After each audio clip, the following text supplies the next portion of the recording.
according to the FBI database, from 2018 to 2019, LGBTQ and trans hate crimes went from 23% to 43%. So you have names like Marsha P. Johnson, Harvey Mills, and now the 49 people from the Pulse nightclub added to these individuals. So, which is why I feel it is important that I inform you today about the Stonewall uprisings. And with me explaining this, you'll understand why I myself feel that everyone should be treated equally and fairly. So by the end of the speech, you'll know what Stonewall is, why and how it developed, and how it ultimately ended, and what laws will accept and change. So let's get started. What is Stonewall? And so Stonewall was described as this small, rundown gay bar that had watered down drinks and was run by the mafia. The mafia, what they did was they had people sign their names once they enter the club, and then they would use the high-ranking officials that weren't ready to be ousted yet to get what they wanted. So the mafia paid off the police so they would know when they were being raided. But on the morning of June 28, 1969, there was no tip about the raid, and the police raided the Stonewall Inn bar. So after they raided it, they began to arrest, beat, and just constantly harass gay people, because in the 60s it was still illegal to be gay. So now you know a little bit about what Stonewall was. Let's talk about how it developed. It developed by, after the raid, they were constantly still being beaten as people were being arrested for illegal alcohol, cross-dressing, and just ultimately being gay.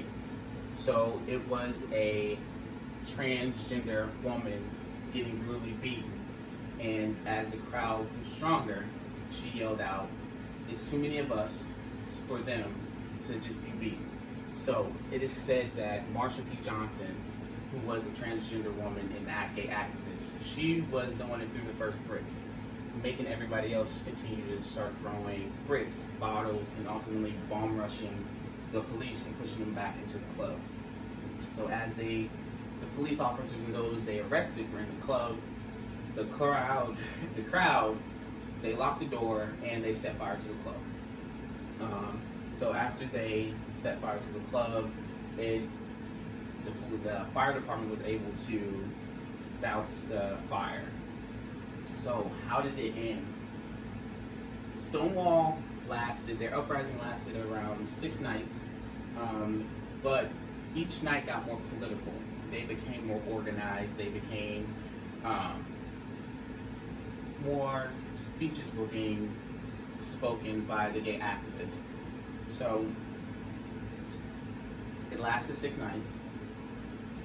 By the end of it, they were able to change laws about cross-dressing, being openly gay, like the Machete group,